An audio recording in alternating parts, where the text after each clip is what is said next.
আসন্ন ত্রয়োদশ জাতীয় সংসদ নির্বাচনকে সামনে রেখে ৪৬টি সংসদীয় আসনের সীমানায় পরিবর্তন এনেছে নির্বাচন কমিশন।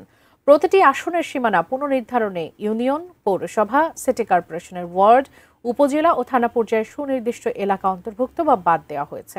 কিন্তু কোন কোন আসনের সীমানায় পরিবর্তন আনলো ইসি, বিস্তারিত জানাচ্ছেন লিমা শায়ন্তী।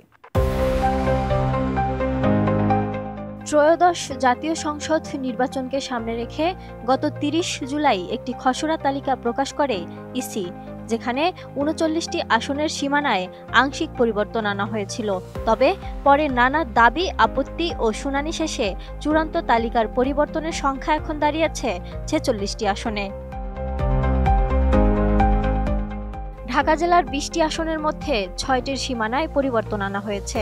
বিশেষ করে ঢাকা দক্ষিণ সিটি কর্পোরেশনের ওয়ার্ড ভিত্তিক বিভাজনে উল্লেখযোগ্য হেরফের ঘটেছে। এছাড়াও ঢাকা বিভাগের শিল্পনগরী গাজীপুর জেলায় আগে ৫টি আসন থাকলেও এবার একটি বাড়িয়ে ৬টি করা হয়েছে। অন্যদিকে বাগেরহাট জেলায় ৪টি আসন থেকে একটি কমে ৩টি আসন বহাল রয়েছে।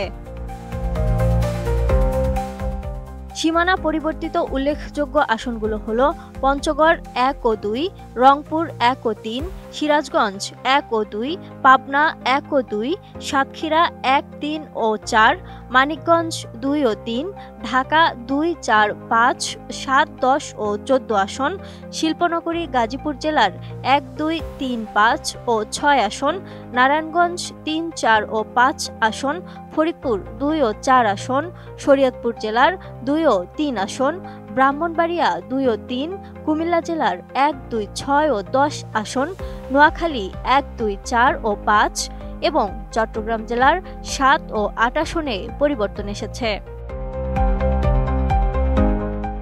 নতুন বাংলাদেশ গড়তে এলো জুলফিকার স্টিল।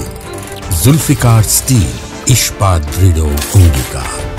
নির্বাচন কমিশন ৩০ জুলাই ২০২৫ তারিখে খসড়া তালিকাটি প্রকাশ করে, যার উপর ১,৮৯৩টি আপত্তি ও সুপারিশ জমা পড়ে। এরই প্রেক্ষিতে ২৪ থেকে ২৭ আগস্ট পর্যন্ত শুনানি শেষে চূড়ান্ত এই গেজেট প্রকাশ করা হয়।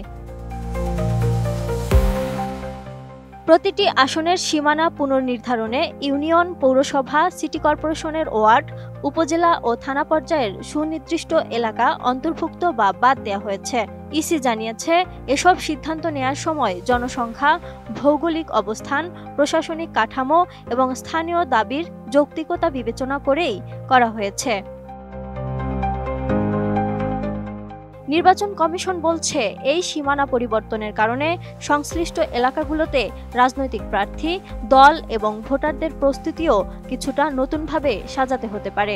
তাছাড়াও নির্বাচনী স্বচ্ছতা, ভোটের ভারসাম্য এবং সাংবিধানিক ম্যান্ডেট রক্ষার স্বার্থেই এই সীমানা পুনর্বিন্যাস করা হয়েছে।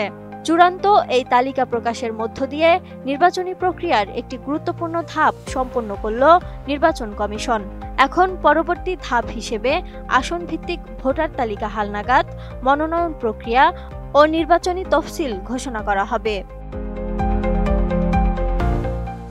Lima Shayanti, desk report, ATN news.